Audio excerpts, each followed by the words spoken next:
আগামী জাতীয় নির্বাচনে আওয়ামী লীগ অংশ নেবে কিনা কিংবা তারা কিভাবে রাজনীতির ময়দানে সক্রিয় হবে সেই বিষয়ে সরকার কোনো নির্দেশ দেবে না বলে স্পষ্ট জানিয়েছেন পরিবেশ, বন ও জলবায়ু পরিবর্তন এবং পানি সম্পদ মন্ত্রণালয়ের উপদেষ্টা সৈয়দা রিজওয়ানা হাসান।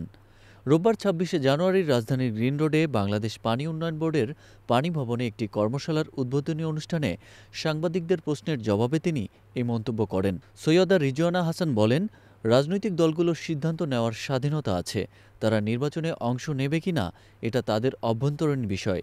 সরকার এ বিষয়ে কোনো নীতি নির্দেশনা দেবে না। তিনি আরও বলেন, যদি কোনো রাজনৈতিক দল তাদের কর্মকাণ্ডে পরিবর্তন আনার কথা ভাবে কিংবা নির্বাচনের আগে নিজেদের কৌশল ঠিক করতে চায়, সেটা তাদের নিজস্ব বিষয়।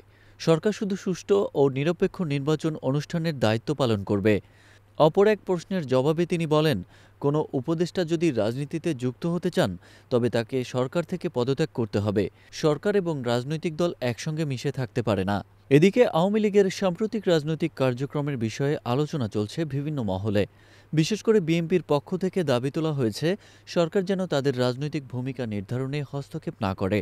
সৈয়দা রিজওয়ানা হাসানের বক্তব্য আরও স্পষ্ট করেছে যে, রাজনৈতিক দলগুলোর সিদ্ধান্তে সরকার কোনো চাপ বা প্রভাব বিস্তার করবে না। এর মাধ্যমে সরকার রাজনৈতিক দলগুলোর জন্য একটি স্বাধীন পরিবেশ নিশ্চিত করতে চায় বলে মনে করেছেন রাজনৈতিক বিশ্লেষকরা। এই বক্তব্যে রাজনীতির ময়দানে নতুন আলোচনার জন্ম দিয়েছে।